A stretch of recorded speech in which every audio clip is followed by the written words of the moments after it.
You know that feeling when you finally achieve something you've been dreaming about for years?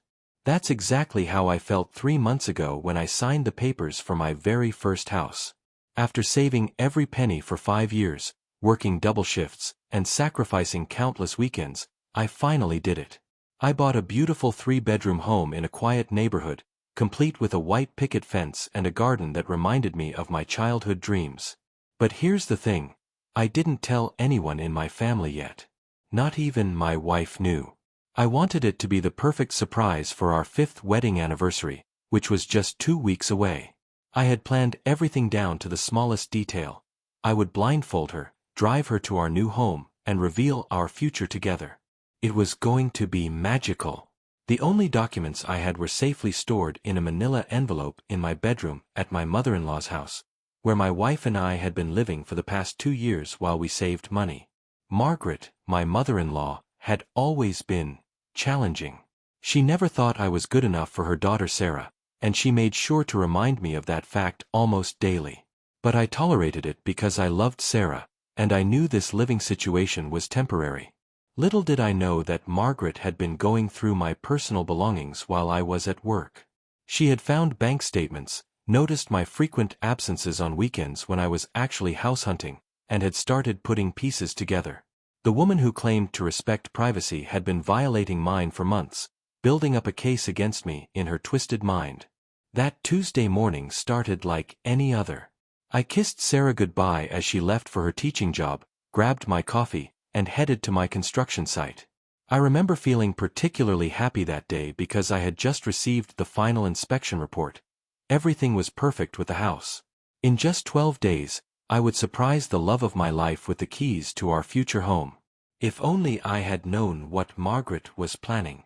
I came home that evening exhausted but excited. The construction project was ahead of schedule, which meant I'd have more time to prepare for the big reveal. I walked through the front door, expecting the usual cold greeting from Margaret, but instead, I was met with something far worse. Fury in her eyes like I'd never seen before. "How dare you?" she screamed before I could even remove my work boots. "How dare you lie to this family and waste money behind our backs?" In her hands, she held my manila envelope, the one containing all my house documents, mortgage papers, and property deed. My heart dropped to my stomach as I realized she had violated my privacy in the worst possible way. "Margaret, I can explain," I started, but she cut me off with a wave of her hand that held my future in its grasp. "Explain? Explain how you've been secretly draining your savings? Explain how you've been lying to my daughter about where you go on weekends? Explain how you think you can just make major life decisions without consulting the family?" Her voice was getting higher with each word, and I could see the neighbors starting to peek through their curtains. I tried to stay calm, remembering that Sarah would be home soon and I needed to handle this delicately. "These documents are private, Margaret. You had no right to go through my personal belongings. And yes, I bought a house. It's going to be a surprise for Sarah for our anniversary." But Margaret wasn't listening to reason. She was holding my papers like they were evidence of some terrible crime. "A surprise? A surprise? You don't make decisions about buying houses without consulting the family. You don't have that right. Sarah is my daughter, and I won't let you drag her into your irresponsible financial decisions." What happened next still haunts me. Without any warning, without giving me a chance to explain my carefully planned surprise, Margaret began tearing up my documents. One by one, she ripped apart months of paperwork, legal documents, and my proof of home ownership. I watched in horror as pieces of my future scattered across the living room floor like confetti at the world's worst celebration. "Stop. Those are legal documents," I shouted, trying to grab what was left, but she had already destroyed most of them. The property deed, the mortgage agreement, the inspection reports, all of it was now in shreds at my feet. "Get out," Margaret said coldly, her voice now unnervingly calm after her explosive outburst. "Get out of my house right now, and don't you dare come back until you learn how to be honest with this family." I stood there, surrounded by the remains of my carefully planned surprise, trying to process what had just happened. "Margaret, Please listen to me. I bought that house for Sarah and me. It was going to be our anniversary surprise. I have copies of everything at the lawyer's office, so you haven't actually destroyed anything legal, but you've ruined. I don't want to hear your excuses, she interrupted. You've been lying and sneaking around for months. What kind of husband does that? What kind of man makes major financial decisions without his wife's knowledge? You're irresponsible, and I won't have my daughter subjected to this kind of behavior. The irony wasn't lost on me. Here was a woman who had been snooping through my private belongings for months, lecturing me about honesty and trust. But I could see there was no reasoning with her in this state. Her mind was made up, and in her twisted logic, I was the villain in this story. Where's Sarah? I asked, looking at the clock. She should have been home by now. Sarah is at her sister's house. I called her and told her what you've been up to. She's very disappointed in you, as she should be. Margaret's words cut through me like a knife. The thought that Sarah might think I had betrayed her trust was unbearable.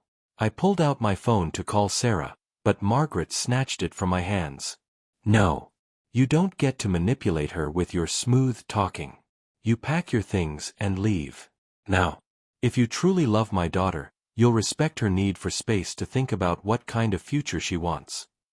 Standing in that living room, surrounded by the scattered pieces of what was supposed to be the happiest surprise of our marriage, I realized I had no choice. Margaret held all the cards in this house. It was her name on the lease, her rules, and apparently, her version of events that everyone would hear first. With a heavy heart, I went upstairs and packed a small bag with essentials. As I walked back downstairs, Margaret was sweeping up the remains of my documents, disposing of them like they were nothing more than yesterday's newspaper. I spent that night in my car in a Walmart parking lot, trying to call Sarah every hour. Each call went straight to voicemail. I left message after message, explaining that I had bought us a house, that it was supposed to be a surprise, that her mother had misunderstood everything. But silence was all I got in return. The next morning, I drove straight to my lawyer's office to get copies of all my documents. Tom, my attorney, was shocked when I told him what had happened. Let me get this straight, he said, adjusting his glasses. Your mother-in-law destroyed your copies of the house documents because she thought you were being financially irresponsible? That's exactly what happened. And now my wife won't even talk to me because she thinks I've been lying to her. I slumped in the chair across from his desk, feeling defeated. Tom shook his head as he pulled out a fresh set of documents from his file cabinet. You know, in 30 years of practice, I've seen a lot of family drama, but this takes the cake. Your mother-in-law just destroyed evidence of probably the most responsible financial decision you've ever made. As I drove to my new house, yes, my house that I own free and clear, I couldn't help but think about the irony of the situation. Margaret had kicked me out of her house for buying my own house. She had accused me of being irresponsible while I was actually securing a future for her daughter. She had violated my privacy while preaching to me about honesty. I spent the afternoon walking through the empty rooms of my new home, imagining how Sarah would have reacted if everything had gone according to plan. The master bedroom where we would have started our family. The kitchen where we would have cooked our first meal together as homeowners. The backyard where we would have hosted barbecues and birthday parties. But then my phone rang. It was Sarah. I'm at Mom's house, she said, her voice strained. I found pieces of documents in the trash, and I need you to explain what's going on. Mom is saying one thing, but these look like, are these house documents? Finally, I thought. Finally, someone was willing to listen to my side of the story. Sarah arrived at the new house an hour later, and the look on her face was worth everything I had been through in the past 24 hours. She stood in the doorway, key in her hand, staring at the beautiful entryway with its polished hardwood floors and crystal chandelier. This is ours, she whispered, stepping inside like she was entering a dream. Happy early anniversary, I said, wrapping my arms around her. I wanted to surprise you in 2 weeks, but your mother found the documents and, well, you know the rest.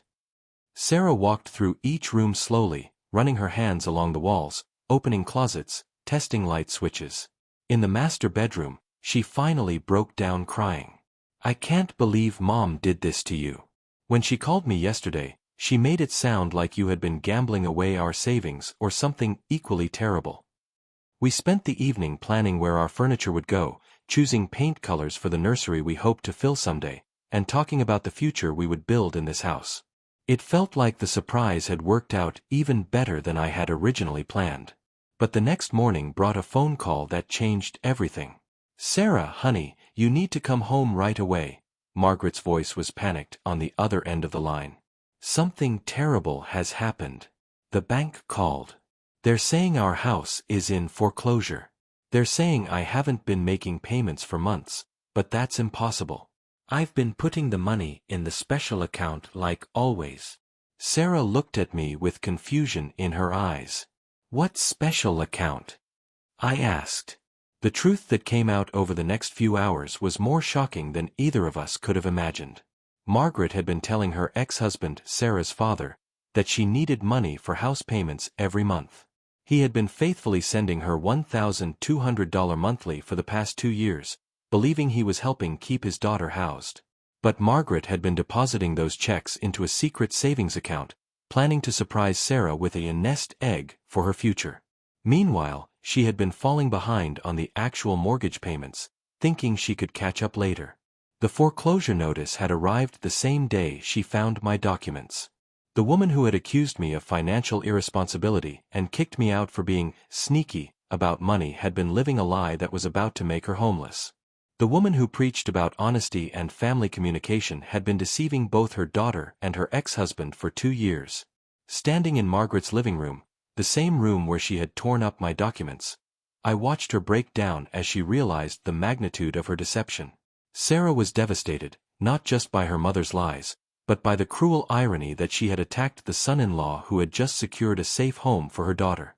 "I was trying to help," Margaret sobbed. "I wanted to give Sarah money for her future. I thought I could manage the payments and save money at the same time." The final twist. Margaret's house was scheduled for auction in 30 days. But Sarah and I now owned a 3-bedroom home with enough space for a mother-in-law suite. The question was, after everything that had happened, were we generous enough to offer her a place to stay? Sometimes life has a way of teaching us lessons we never expected to learn.